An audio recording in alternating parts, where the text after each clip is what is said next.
marches comme un aveugle qui ne sait pas où il va. Tu marches comme un sourd qui n'entend.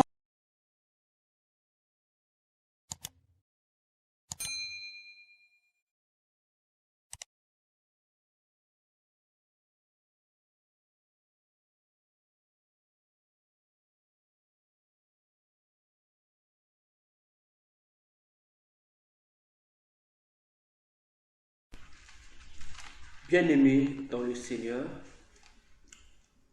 je suis encore heureux de nous retrouver encore après cette pause, cette deuxième pause que nous avons prise afin de récupérer un peu par rapport à tout ce que nous avons fait.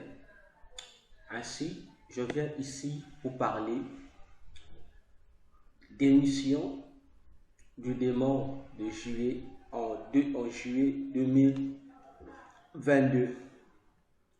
Je répète, je vais vous présenter les différentes missions que le démon du mois de juillet a reçues pour cette année 2022.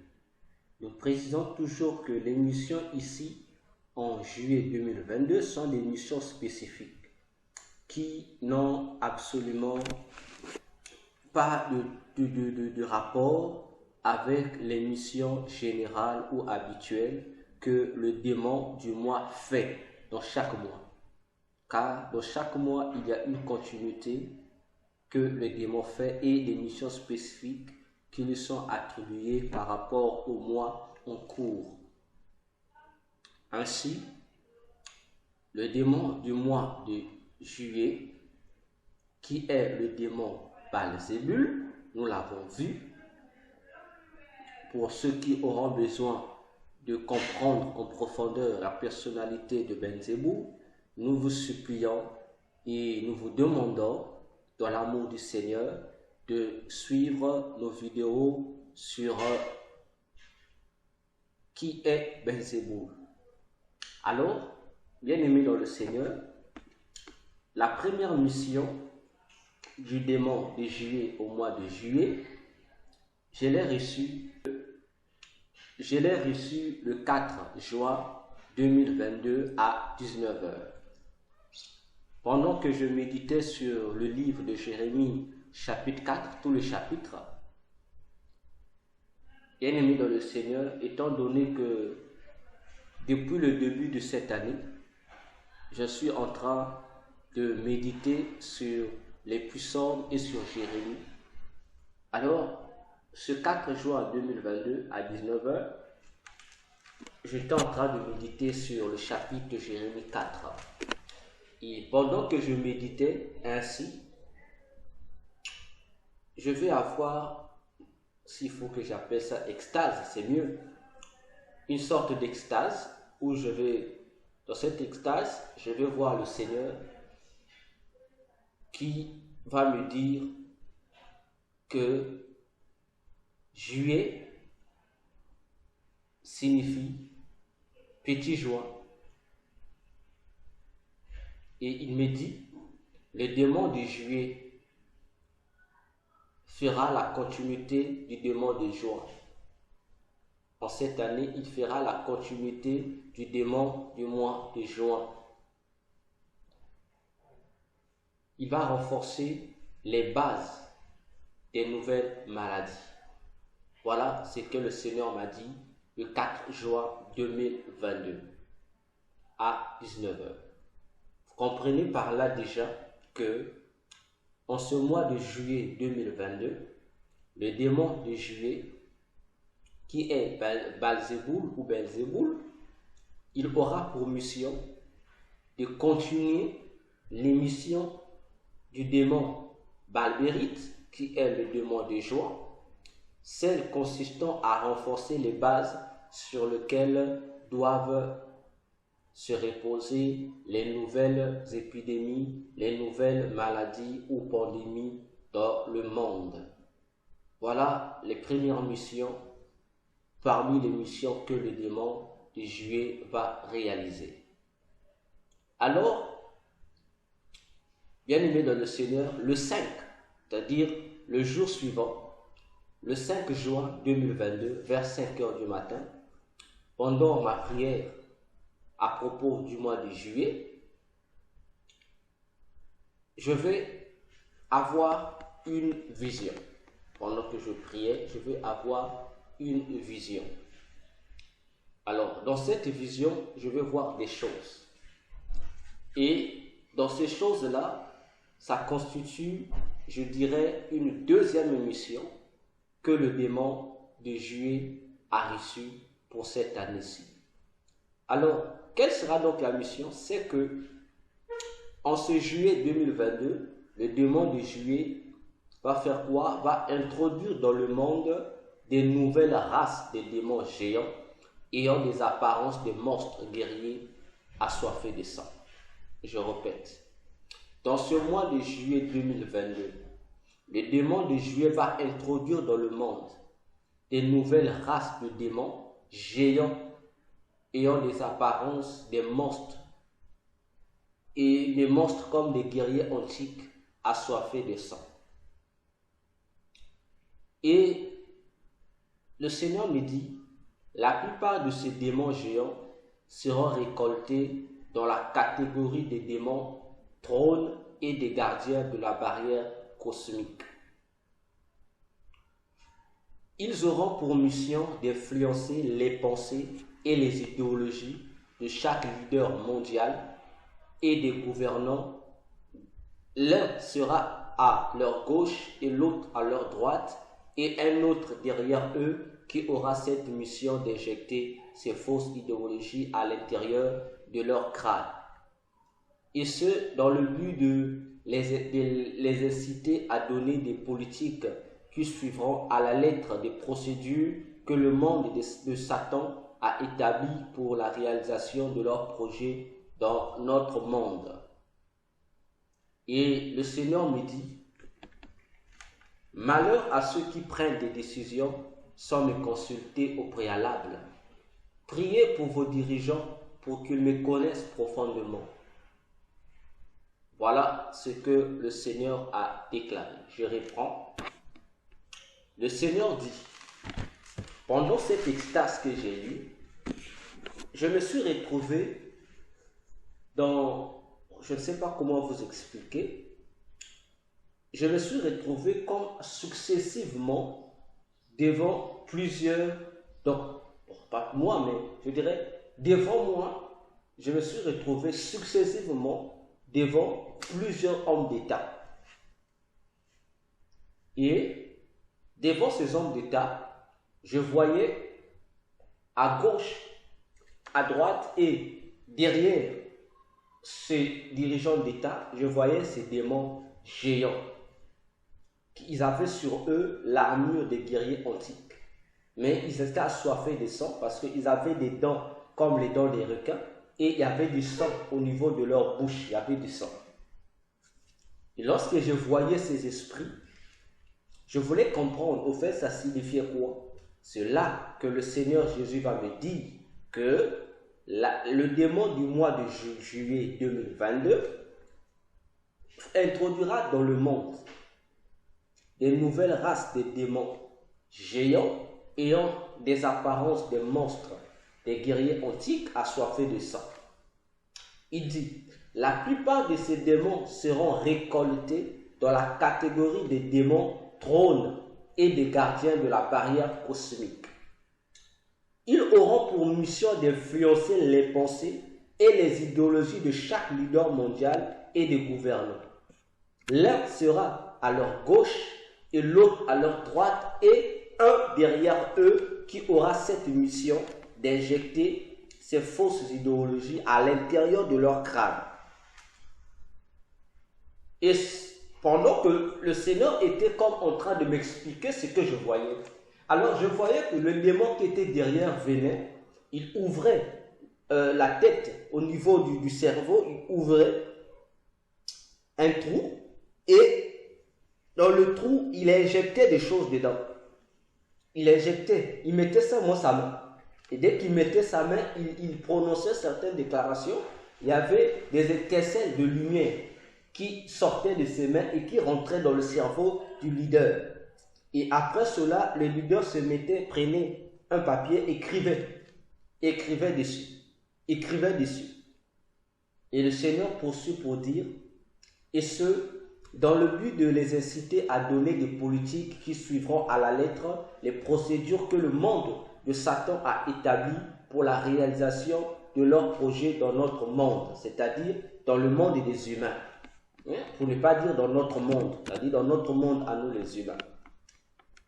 Et après avoir vu cette scène, j'ai vu ces chefs, ces différentes personnalités prendre les papiers sur lesquels ils avaient écrit, remettre à leurs subordonnés et leur dire que cela doit être promulgué comme des lois. Et le Seigneur Jésus-Christ va me dire, malheur à ceux qui prennent des décisions sans me consulter au préalable.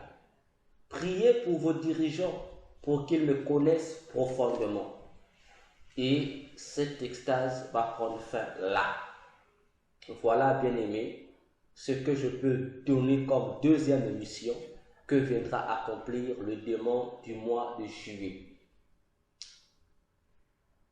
Avant d'aller plus loin, je vais vous expliquer d'abord, parce que d'après les mots du Seigneur, ce démon Belzébou va injecter des nouvelles races, ce que le Seigneur appelle une nouvelle race de démons. Ils auront la forme géante.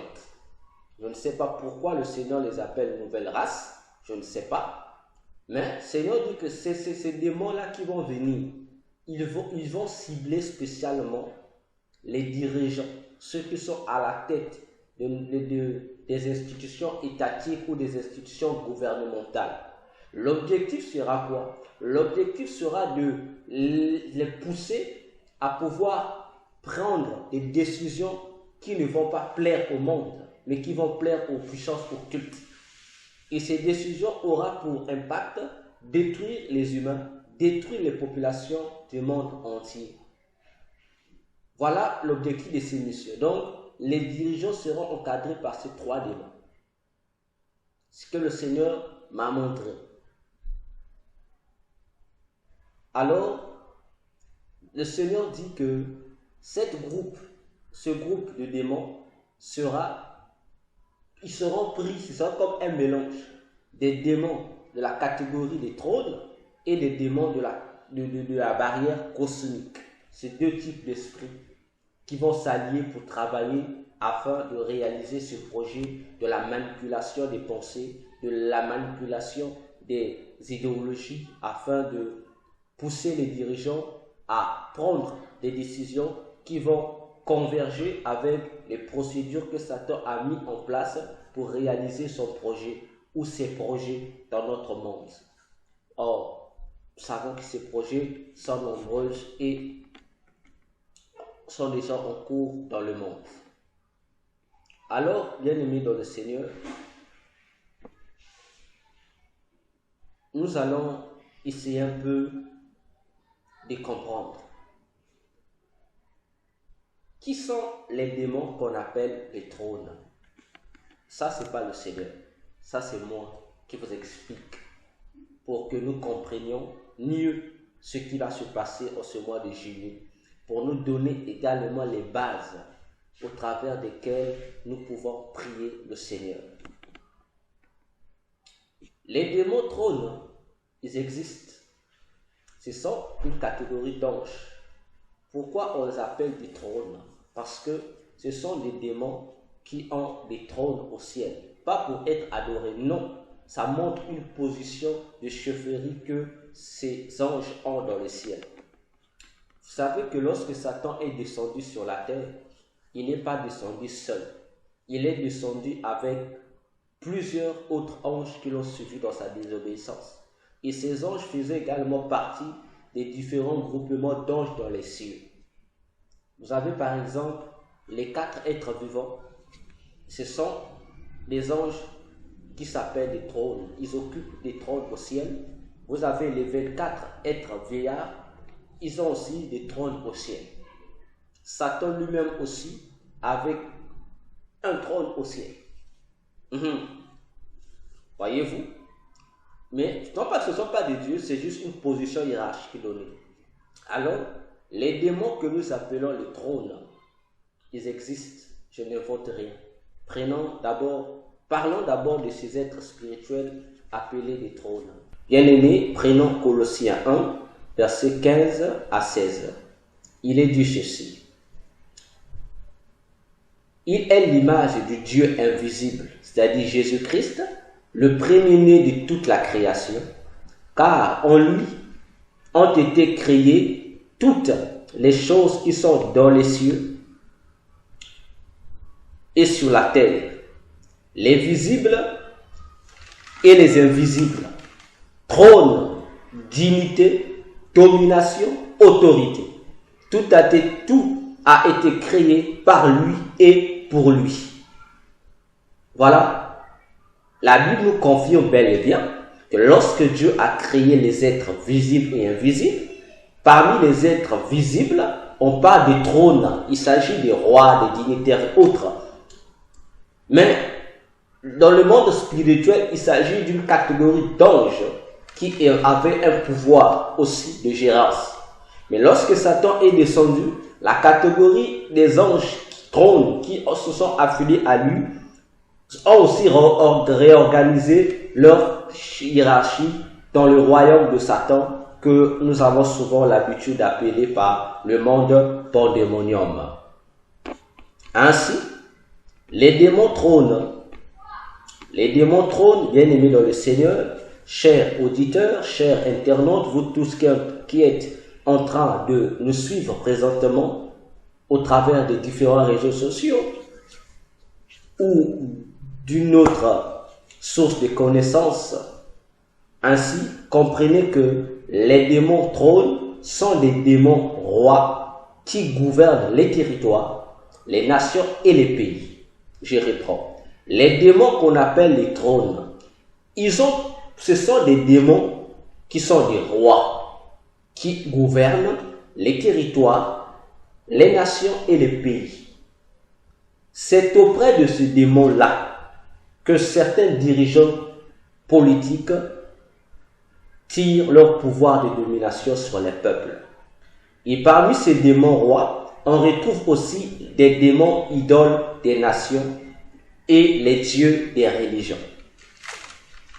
Donc, vous me comprenez très bien, ces démons-là, c'est souvent ces démons qui représentent les pays, comme je venais de le dire plus haut que dans les émissions précédentes, parlons du drapeau, de la pratique des drapeaux dans les églises, qui sont des pratiques à condamner parce que la plupart des drapeaux, sinon d'abord tous les drapeaux du monde sont sataniques, sont conçus dans le monde de Satan pour un objectif. Ainsi, sur chaque drapeau, on met l'emblème d'un certain démon trône qui figure là. Et ce sont ces démons trônes-là qui représentent souvent les nations devant Satan. C'est ces démons qu'on appelle souvent parfois le symbole du pays. Lorsque vous voyez par exemple la France qui a pour symbole le coq, comprenez que spirituellement parlant, le démon protecteur de la France, c'est le coq, c'est un démon qui a la forme du coq. Lorsque vous voyez, on appelle tel pays les diables rouges, ou les lions rouges, ou les lions noirs, ou les lions verts, ou l'éléphant, ou ceci. L'image totémique de ce pays-là représente le démon qui protège cette nation, ou les démons qui représentent cette nation. Et les démons qui représentent les nations font partie de la catégorie des démons qu'on appelle les trônes. Et dans la catégorie des démons trônes, il y a aussi des démons qu'on appelle les dieux des religions, ou encore les démons religieux, les démons qui se font passer pour des dieux dans la religion. Comprenez-moi bien, je répète, les démons trônes sont aussi les démons qui représentent les pays dans le monde de Satan. Chaque pays a un emblème symbolique qui le représente. Et cet emblème-là n'est pas l'emblème simple. C'est un démon, c'est la représentation d'une idole, un démon qui le représente. Et ces emblèmes sont répertoriés dans les symboles ou dans les choses qui appartiennent à la nation. Commençons par les armoiries. Passons par les passeports. Et les couleurs, les différentes couleurs qui représentent le pays. Ok? C'est pourquoi dans les pays ils existent. Je vous dis, chaque pays est représenté par un esprit aux yeux de Satan. Alors, bien-aimés dans le Seigneur, dans la religion aussi c'est ainsi. On les appelle les dieux de la religion. Ce sont des démons trônes. Lorsque vous adorez telle divinité, vous croyez adorer le vrai Dieu. Donc c'est un démon religieux. Il fait partie du trône, il est un Dieu. Dans cette catégorie, vous avez la reine du ciel qui est adorée, n'est-ce pas? Elle est adorée. Vous avez Branham qui est adoré. Vous avez tout ce monde-là, les faux dieux, ils font partie de la catégorie des démons trônes. Parce qu'ils reçoivent l'adoration, ils sont adorés. Alors que les anges qui occupent la catégorie des trônes au ciel, on ne les adore pas. Eux, ils adorent Dieu. Et ce sont ces démons-là, trônes, qui sont parmi les démons qui empêchent la propagation de l'évangile dans certains pays. Ce sont eux. Je vous dis, ce sont eux. Si vous ne croyez pas, la Bible explique, ce sont eux. Il y a certains pays qui jusqu'à aujourd'hui restent encore inexploités évangéliquement à cause de ces démons-là. Même l'apôtre Paul a eu à rencontrer ces démons-là. Dans son œuvre missionnaire, il a eu à rencontrer ces démons. C'est pour vous dire que faites attention à ces démons. Parce que ces démons ont des impacts. Bien aimés dans le Seigneur. Donc, ne blaguez pas avec ces démons parce que ces démons ne s'amusent pas. Ces démons trônent. Ils ont un grand pouvoir sur le monde. C'est pourquoi, bien aimés dans le Seigneur, vous devez faire énormément attention. Lorsque vous rencontrez ces démons-là. Sinon, bien aimés dans le Seigneur, vous risquerez d'être à leur merci. Vous risquerez de les croire que eux aussi sont des dieux. Mais en réalité, ils ne sont pas. Ils ne sont pas des dieux. Ils risquent même de vous apparaître, de vous parler. Mais si vous n'avez pas le discernement, vous allez les considérer comme des dieux. Ce sont ces démons-là qui gèrent. Vous voyez que lorsque vous arrivez dans un endroit prêcher l'évangile, ces démons-là soulèvent le trouble, les agitations, poussent même les gens à vous tabasser. Voyez-vous, ils vont inciter les gens à vous faire du mal. Tout cela pour un objectif précis. Et l'objectif précis, c'est quoi? Empêcher que vous puissiez connaître que la zone ou le lieu soit évangélisé. Voilà, bien aimés, les choses que ces démons trônes font. Je vais vous prouver cela avec la Bible. Prenons 1 Thessaloniciens 2, 1 Thessaloniciens chapitre 2. Prenons le verset 17 jusqu'au verset 18. Écoutons ce que Paul dit aux chrétiens de Thessalonique. Suivez-moi, mes bien-aimés dans le Seigneur. Paul dit, verset 17, pour nous, frères, considérons, voilà, allons-y, prenons à partir du verset 14. Car vous, frères, vous êtes devenus les imitateurs des églises de Dieu qui sont en Jésus-Christ dans la Judée, parce que vous aussi, vous avez souffert de la part de vos propres compatriotes les mêmes maux qu'elles ont souffert de la part des Juifs. Suivez-moi attentivement. Verset 15. Ce sont ces Juifs qui ont fait mourir le Seigneur Jésus-Christ et les prophètes, qui nous ont persécutés, qui ne plaisent point à Dieu et qui sont ennemis de tous les hommes. Nous empêchons de parler aux païens pour qu'ils soient sauvés, en sorte qu'ils ne cessent de mettre le comble à leurs péchés. Mais la colère a fini par les atteindre. Aussi, plutôt, pour nous, frères, après avoir été quelque temps séparés de vous, de corps, maintenant de cœur, nous avons eu d'autant plus ardemment le vif désir de vous voir. Verset 18. Aussi, voulions-nous aller vers vous, du moins moi, Paul, une et même 2 fois, mais Satan nous en a empêchés. Je vous pose la question.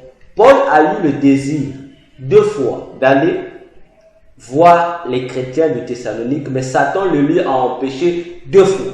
Comment est-ce possible? Imaginons-nous, Paul, empêché par Satan d'aller voir visiter les chrétiens de Thessalonique. Faites attention. C'est pour vous montrer ici combien ces esprits trônent, sont méchants et empêchent que les territoires soient évangélisés. Alors, parlons de l'autre groupe mentionné par le Seigneur, les gardiens de la barrière cosmique. Qui sont-ils? Au fait, d'abord, c'est quoi la barrière cosmique? Je vais vous expliquer c'est quoi. Bien-aimés, vous savez que entre la terre, c'est-à-dire notre monde, la terre et le royaume des cieux, au milieu, précisément dans l'endroit que vous et moi appelons l'espace ou l'univers, c'est là que Satan a établi son royaume, son monde, qu'ils appellent le monde satanique. Cependant, ils ont mis également une nuée là, qu'on appelle, c'est une nuée obscure. Elle est grande, c'est comme l'enveloppe, quelque chose comme ceci. Et cette nuée, c'est une barrière qu'ils ont mis là. Et ils ont mis des démons qui gèrent. Et ce sont ces démons-là qui gèrent cette barrière qu'on appelle les gardiens cosmiques ou les gardiens de la barrière cosmique. La Bible nous parle de cette enveloppe dans la Bible, ça se trouve aussi, oui. C'est cette nuée qui couvre la terre. Et vous verrez par la suite, je vais vous expliquer la mission de cette barrière que les satanistes, les démons ont mis. Pourquoi faire? Prenons Ésaïe 25, verset 7. Ésaïe 25, verset 7. Prenez vos Bibles pendant que je prends la mienne. Ésaïe 27, verset Ésaïe 25, verset 7. Ésaïe 25, verset 7, la Bible dit, c'est Dieu qui parle, il dit, et sur cette montagne, il anéantit le voile qui voile tous les peuples, la couverture qui couvre toutes les nations. Attention, Dieu dit, il voile tous les peuples, la couverture qui couvre toutes les nations. Il y a une couverture qui couvre toutes les nations. Donc, dans Ésaïe 25, 7, Dieu nous informe qu'il y a une couverture qui couvre toutes les nations. Quelle est cette couverture? Nous allons encore sillonner dans la parole de Dieu. Nous allons prendre Ésaïe 60, versets 1 à 3. Ésaïe 60, versets 1 à 3. Dieu déclare, « Lève-toi, sois éclairé, car ta lumière arrive, et la gloire de l'Éternel se lève sur toi. Voici, Les ténèbres couvrent la terre et l'obscurité les peuples, mais sur toi, l'Éternel se lève, sur toi sa gloire apparaît. Parole du Seigneur. Vous comprenez ici, bien-aimés, que cette barrière cosmique fait qu'il y ait l'obscurité sur la terre. Elle empêche que la lumière de Dieu puisse traverser les cieux pour toucher les habitants de la terre. Vous comprenez? C'est pourquoi on l'appelle barrière, comme quelque chose qui barre. C'est ce qui fait que cette barrière-là soit comme un obstacle à la gloire de Dieu sur la terre. Alors, bien-aimés dans le Seigneur, dans Jacques 5, le verset 16, on dit « La prière efficace aux yeux de Dieu, c'est une prière qui est faite avec foi et avec ferveur. » N'est-ce pas? Ce qu'on dit « La prière fervente du juste ». Donc, il ne suffit pas seulement d'être juste ou d'avoir la foi pour que ta prière soit exaucée. Mais on dit, la prière là, doit être accompagnée d'un troisième élément, une troisième vertu, c'est la ferveur. Or, lorsque Jacques parle de la ferveur qui rend efficace nos prières, la ferveur là c'est quoi? C'est la flamme dont il s'agit que manifeste le Saint-Esprit en nous. Parce que la Bible dit dans Hébreux 1,7, Dieu a fait de nous, ses serviteurs, des flammes de feu. D'ailleurs, dans le livre de l'Évangile, on a dit que Jésus nous a baptisés du feu aussi et du Saint-Esprit et du feu. Le jour de la Pentecôte, lorsque le Saint-Esprit est descendu, il y a eu sur la tête de toutes les personnes, les 120 qui étaient sur la chambre haute, des langues de feu. Pour dire aux yeux de Dieu, le Saint-Esprit que nous recevons fait de nous des flammes de feu. Ainsi, lorsque nous prions, cette ardeur du feu, cette chaleur du feu doit également composer ou remplir nos prières pour qu'elles montent aux yeux de Dieu afin qu'elles soient efficaces. Pourquoi l'efficacité? Parce que si cette prière ne contient pas cette flamme, mon frère, ma soeur, cher internaute, cher abonné YouTube, ta prière n'arrivera pas au ciel. Elle sera barrée, elle sera anéantie par la barrière cosmique. La nuée là va bloquer ça. De la même manière que Dieu utilisait une nuée dans l'Ancien Testament pour garder Israël ou pour les conduire, qui était cette nuée qui devenait lumineuse la nuit, qui représentait la gloire de l'Éternel au milieu de son peuple. De la même manière aussi, Satan a créé sa nuée que les satanistes ont souvent l'habitude d'appeler la barrière cosmique pour bloquer les prières des saints, c'est-à-dire les prières inefficaces. C'est toute une armée de démons qui se trouve là, sur cette barrière cosmique. J'ai dit c'est toute une armée et la plupart de ces démons de la barrière cosmique ont des vêtements semblables aux gladiateurs romains. Ce sont des démons guerriers, des soldats qui veillent sur cette barrière. N'est-ce pas? Et si ta prière est une prière inefficace, ça ne va pas au ciel. Ça s'arrête à la barrière cosmique. C'est pourquoi vous verrez souvent lorsque nous prions, on a l'impression que Dieu ne nous écoute pas. Non, parfois ça n'a rien à voir avec Dieu. C'est une question de l'inefficacité de nos prières. C'est une question de voir quels sont les différents ingrédients spirituels que nous mettons dans nos prières. Quels sont les assaisonnements que nous utilisons pour rendre efficace notre prière devant Dieu? Si ta prière n'a pas cette ferveur du Saint-Esprit, sache qu'elle sera anéantie au niveau de la barrière cosmique. Quelles sont les prières encore qui ne peuvent pas traverser la barrière cosmique? C'est la prière faite par quelqu'un qui est dans le péché. Mon frère, ma soeur, si tu es dans le péché, je t'informe, que tu sois chrétien ou païen, si tu es dans le péché, ta prière ne peut pas monter. Lorsqu'on dit Dieu ne va même pas t'exaucer, pourquoi? Parce que cette prière-là n'aura pas la ferveur ne pourra pas monter et traverser la barrière cosmique. Ça sera une simple fumée seulement. Ça va donner une fumée pour les chrétiens apostats. Mais pour toi qui es encore très païen, qui n'a jamais reçu Jésus, ta prière ne monte même pas au ciel. Ça ne monte même pas au ciel. C'est comme une fumée. Lorsque le monde s'est dissipé, elle a disparu. C'est comme ça que les prières se présentent au niveau de la barrière cosmique sur le plan spirituel. Parce que la prière des saints doit être de feu. Voilà pourquoi on compare la prière des saints à de l'encens.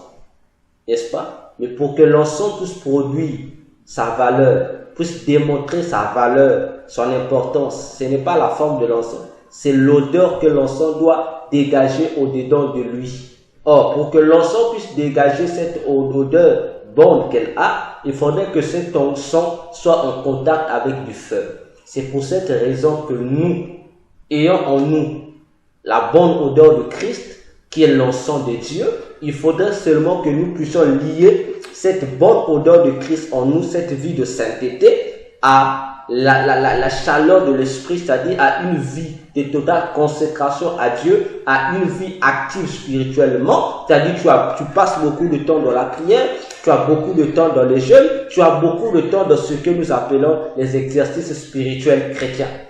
En associant ces exercices spirituels chrétiens à ta vie de sainteté, ça active le feu qui consumera cette bonne odeur de Christ qui est en toi et qui fera monter ta prière avec force et puissance, traversant la barrière cosmique. Lorsque les démons verront cela, ils verront comme un volcan de feu qui vient vers eux, ils vont libérer la voie et ta prière montera directement vers le Seigneur Jésus-Christ de Nazareth. Voilà la barrière cosmique et ses gardiens. Et les gardiens de la barrière cosmique sont des fois appelés des princes des ténèbres. Si vous lisez encore Éphésiens 6, le verset 12, parmi les esprits qui sont dans les lieux célestes, Paul mentionne également les princes des ténèbres. Attention, ces esprits qui gèrent la barrière cosmique, suivez-moi attentivement. Ces esprits qui gèrent la barrière cosmique là, ils ont un chef, qui est leur chef, leur souverain. C'est un démon qui a la forme d'un serpent géant. Et sur sa tête, voyez, au fait, comment je vais expliquer? C'est un serpent géant, il est mi-serpent, mi-homme. Sa partie inférieure est un serpent, mais la partie supérieure, c'est la partie d'un homme, c'est la forme d'un homme. Donc, je peux dire, il est un homme moitié homme, moitié serpent. Et il a des cornes. Et au milieu de ces cornes, il y a une flamme qui sort. Et c'est cette flamme qu'il injecte souvent pour refroidir spirituellement les chrétiens. Ils utilisent cette flamme pour te refroidir, pour que tu sortes la lourdeur. Donc, en dehors des autres démons comme Superman, ce chef des démons-là, de la barrière cosmique, le chef des princes des ténèbres, il a un nom et vous connaissez ce nom et vous connaissez le personnage. Il fait aussi partie des dessins animés que nous suivons. Il s'appelle Capitaine Flamme. Je répète, le dieu ou le roi qui gère les gardiens de la barrière cosmique ou les princes des ténèbres, leur maître, leur roi ou leur guide s'appelle Capitaine Flamme. Vous vous souvenez du dessin animé dans manga, dans la chaîne dessin animé manga, il y a un dessin animé qu'on appelle Capitaine Flamme. Capitaine Flamme, nanana, nanana, nanana. Vous connaissez Capitaine Flamme? Voilà comment est-ce que le monde des dessins animés font la promotion des démons sans que nous en rendons compte. Et lorsque nous exposons souvent nos enfants à suivre des dessins animés comme cela, nous les exposons aux initiations occultes et aux envoûtements sans nous en rendre compte. C'est pourquoi, bien aimés, prenons temps. Et si vous suivez bien le dessin animé Capitaine Flamme, vous voyez quelle est la mission de Capitaine Flamme. Voyez bien sa mission. Or, c'est un démon qui gère la barrière cosmique. Et les démons de la barrière cosmique ont aussi, ces princes des ténèbres, ont aussi la mission de protéger les royaumes et les empires contre la protection de Dieu. C'est-à-dire, il pousse les royaumes à être dans le mal, à être dans la souffrance. Il faut aussi partir de ça. Je vais vous donner un exemple. Si vous lisez Exode 14, le verset 2, on nous parle d'un nom. Exode 14, verset 2, je vais lire. La Bible dit: parle aux enfants d'Israël qui se détournent et qu'ils campent devant Pi-Hahiroth, entre Migdol et la mer, vis-à-vis de Baal-Tchephon. C'est en face de ce lieu que vous camperez près de la mer. On parle ici d'un nom, Baal-Tchephon. Qui est Baal-Tchephon? On retrouve Baal-Tchephon, il se trouvait à l'entrée de l'Égypte. Donc c'était le gardien qui gardait l'entrée de l'Égypte. Suivez-moi. Baal-Tchephon est un démon. Les Égyptiens l'utilisaient, il était le gardien de l'entrée de l'Égypte. Donc, pour entrer en Égypte, il y avait un démon gardien qui était là, qui s'appelle Baal-Tchephon. Il est là. Je vous donne un exemple parmi tant d'autres. Ce sont ces gardiens qui gèrent. Ils gèrent l'entrée. Pour vous dire, chaque ville est gérée par des gardiens cosmiques ou des démons. Dans le monde de la sorcellerie, ils savent ces choses-là. Dans le monde de l'occultisme, ces choses-là savent. De la même manière que sur le plan physique, tu ne peux pas quitter ton pays, aller vers un pays comme cela. Il faut d'abord que tu remplisses de certaines formalités et il y a des agents qui gèrent ça, qui te donnent l'autorisation de traverser. De la même manière aussi, cela se fait dans le monde du ténèbre. Tu ne peux pas quitter ici pour aller là-bas. Frère, sœur, dans le monde des ténèbres, ça se fait de la même manière que ça se fait ici sur la terre. Donc, Baal-Tchephon, c'était le gardien de l'entrée de l'Égypte. Ils existent. Je prends par exemple la ville de Paris, la France, la capitale de la France. La ville de Paris, par exemple, a un démon gardien qui veille sur la ville de Paris. Ce démon de la ville de Paris est même chanté dans les chansons scolaires. Oui, ce démon qui garde la ville de Paris est chanté. Je me rappelle, lorsque nous étions enfants, on nous faisait chanter la chanson de Frère Jacques, dormez-vous, dormez-vous, sonnez les matines, ding ding dong. Vous vous rappelez de cette chanson, non? Le frère Jacques là qu'on parle, c'est lui le démon qui garde la ville de Paris. C'est un démon, frère Jacques. Le frère Jacques, c'est un démon. C'est lui qui garde la ville de Paris. Vous comprenez? Et je vous informe encore, le nom Paris, c'est aussi le nom d'une déesse, d'un démon. C'est le démon de la lumière et le démon de la beauté. C'est pas pour rien qu'on appelle Paris ville de lumière. Vous croyez que c'est pourquoi? C'est à cause de ce démon. Ceux qui ont donné le nom à cette ville savent les réalités qui se passent. Ici, je ne parle pas ici des ambassadeurs de Satan dans le pays. Non. Parce que Paris aussi, il y a un ambassadeur de Satan qui est là. Mais ça n'a rien à voir avec les gardiens de ville. Ça n'a rien à voir. Ok?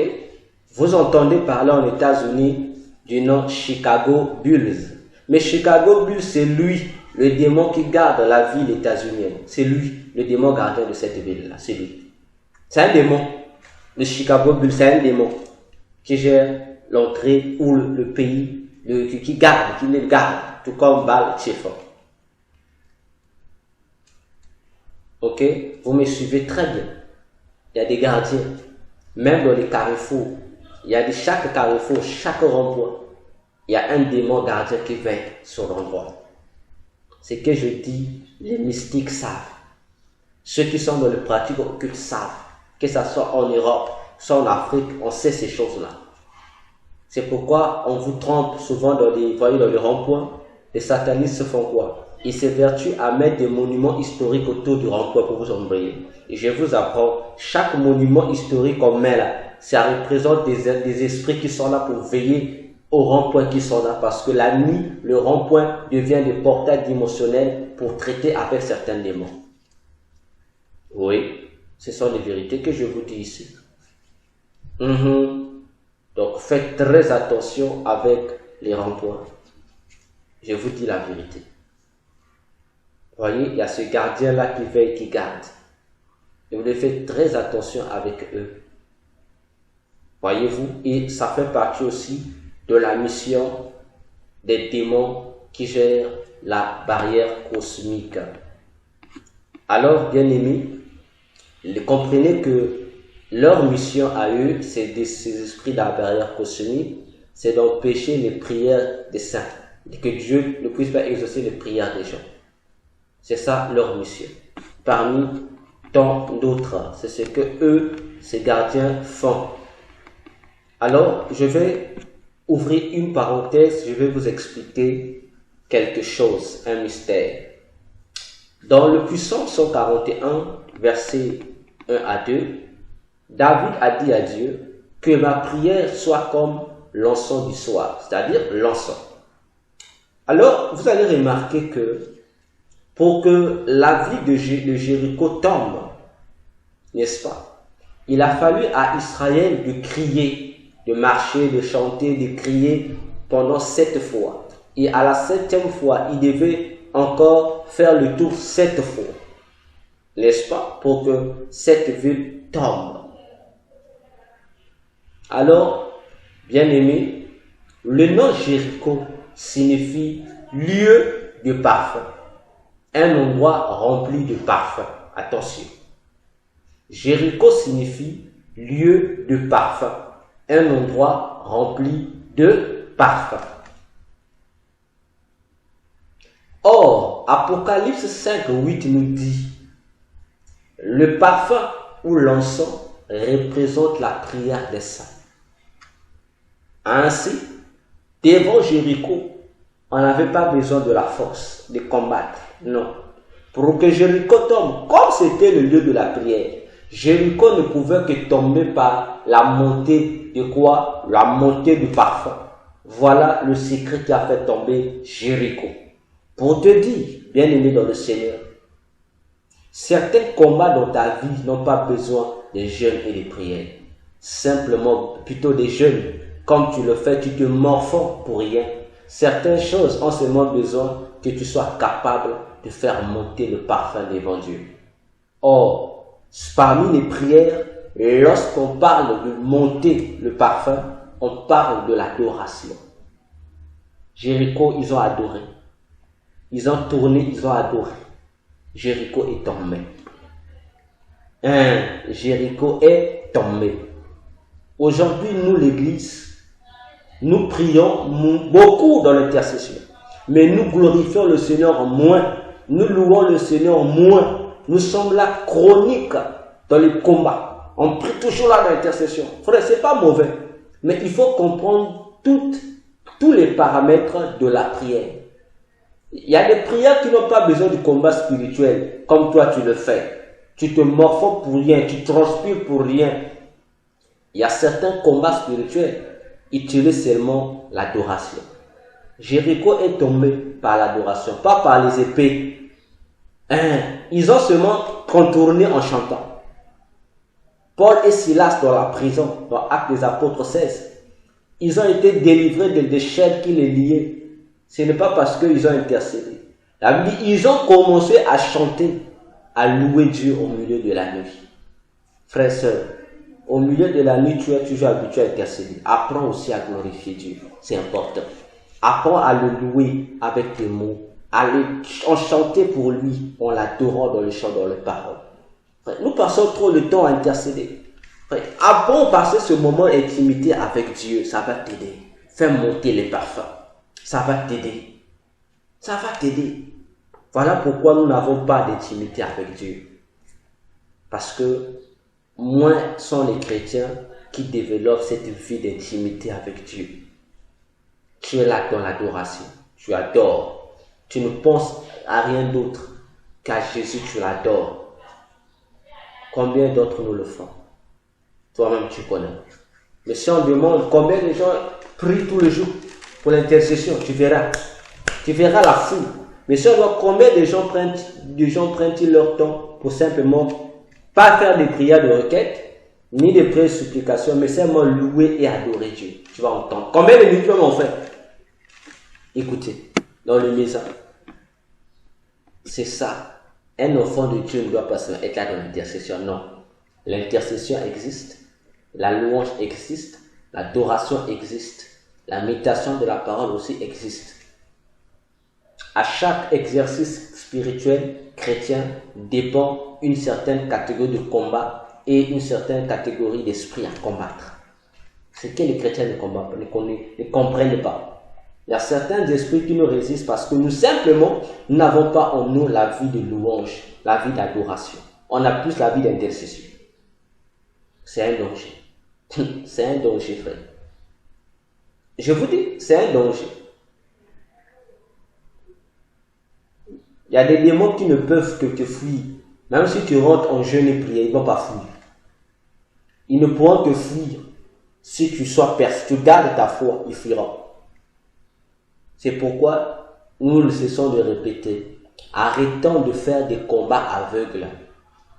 Des prières généralistes, là, arrêtez ça. Faisons des prières précises. Tu cibles d'abord ta situation. Ça concerne quel cas? Oh, ma situation est liée à tel cas. Qu'est-ce qui me combat? Qu'est-ce qui fait? Tu vas prier avec précision, frère. Là où tu devais jeûner pendant 100 jours pour rien, après 100 jours, tu as maigri. La situation continue. Bon, et moi, qui passe, je veux passer juste mon temps. Je passe 20 minutes en train d'adorer Dieu. Je trouve la solution. Voyez comment. Je vais vous donner un secret dans vos prières. Apprends d'abord la première règle de la prière pour être exaucé par Dieu. Crois d'abord que si tu pries toi-même, Dieu va t'écouter. Dieu ne nous écoute pas parce que nous avons des préétablis. Ah, ma prière, si je prie, il ne va pas m'écouter. Mais si c'est le docteur qui prie, il va m'écouter. Non, enlève cette fausse pensée dans la tête. Toi comme moi. Quoique nous soyons différents dans nos fonctions devant Dieu, mais nous avons une fonction commune qui nous réunit. C'est la sacrificature. Je suis sacrificateur, toi tu es sacrificateur. Il n'y a que nos missions qui diffèrent. Crois d'abord que lorsque je vais prier là, Dieu va me situer ma situation. Il me montrera de quelle situation il s'agit et quelle est la cause de cette situation et comment je dois combattre. Il va te révéler ces choses-là. Mais tu ne crois déjà pas. C'est pourquoi Dieu ne nous répond pas. Voilà, bien-aimé dans le Seigneur, l'explication sur ce démon de la barrière cosmique. C'est pour vous donner ces précisions-là, simplement. Alors, voici ce que je peux dire, une troisième émission du démon, que le démon de juin fera dans ce mois de juin. Cette révélation, je l'ai reçue le 10 juin 2022 à 5 h du matin. Voilà ce qu'il va faire, touchant l'alliance de Dieu pour détruire les chrétiens.